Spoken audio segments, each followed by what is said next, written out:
قابل جہاں کے عاقل دوستو، السلام علیکم۔ ناظرین محترم، ہمارا آج کا موضوع ہے اشرفیوں کی تھیلی۔ دو شخص اکٹھے سفر کر رہے تھے۔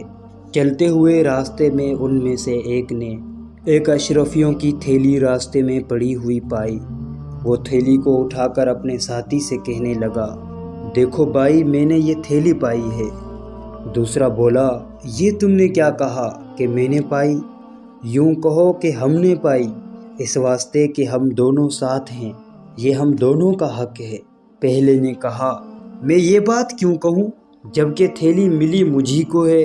غرض تھیلی پر لڑتے جھگڑتے چلے جا رہے تھے، اتنے میں پیچھے سے کچھ لوگوں کی آہٹ سی معلوم ہوئی۔ کان لگا کر سنا تو وہ لوگ یہ کہتے ہوئے چلے آ رہے تھے کہ تھیلی کے چور وہ دونوں آگے جاتے ہیں۔ یہ سن کر وہ تھیلی پانے والا اپنے ساتھی سے کہنے لگا، کیوں بھائی، اب کیا کریں، اب تو ہم مارے گئے۔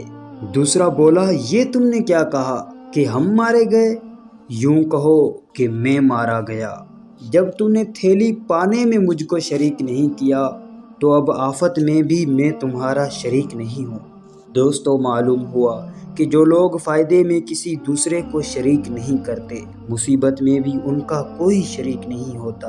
دوستو، اگر چینل پر نئے ہیں تو چینل کو سبسکرائب کرتے ہوئے گھنٹی کے بٹن کو لازمی دبائیں تاکہ ہماری آنے والی ہر ویڈیو آپ تک پہنچ سکے۔